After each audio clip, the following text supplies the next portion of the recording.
In 1943 came the mass killing, and they call it Judenfrei. Judenfrei means no Jews allowed in town anymore.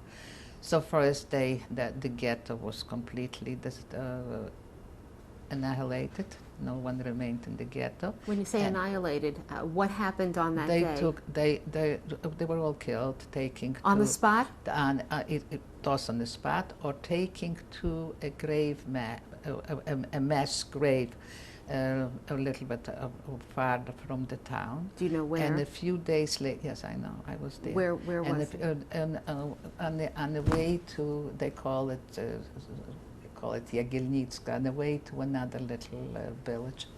They had on a Jewish cemetery. The people themselves had to dig the grave, and they were put.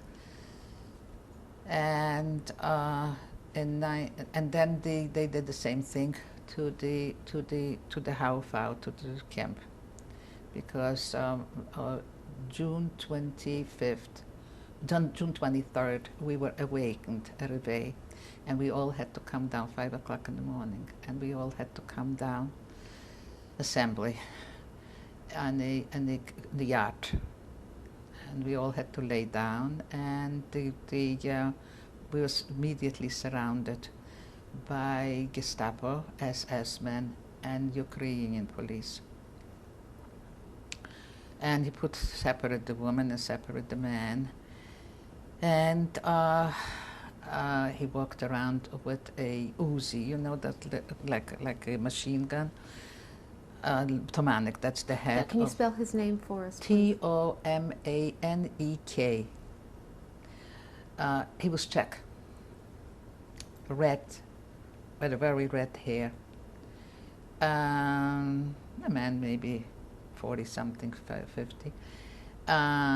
And he assembled us all, gave an order, everybody should come in and lay down on the ground, and not to pick up a head. Whoever picked up a head, he shot. You know, just like this. He walked around. Somebody picked up the head to ask him something or to plead with him, or said, immediately was. He was so. His whole uniform was bloody, and that's how he walked around, and he picked up only out of these people, he called up names of people that he needed for that particular day, because they were professionals. And my husband was just through making his bridge for his teeth, and also dentures for his father who lived with him. So he called out him, and naturally we were secretly married, because you're not supposed to know that in camp, because they kept you separate anyway. So my husband started pleading with him. He held the gun like this to him, and my husband is pleading with him. How about my wife, and how about my wife? And he said, gestern warst du ein Kavalier, yesterday you were a bachelor, today you have a wife. And my husband just didn't let go and kept on pleading, and finally he said, all right, so what's the difference, another day to live, you know? So he let me go. But I left my sister lying there, and my husband had a sister too. Her name was Rose, and she was lying there. And then I didn't even have just a chance to say goodbye to my sister, and they took us they told us to go into the side of the building. And through the window, I saw my sister sitting there, and my sister-in-law, and all my friends, and my cousin. And trucks start coming in, heavy trucks, you know, and they loaded up these people, and they took them. And when the Russians came in 1944, they opened up the grave.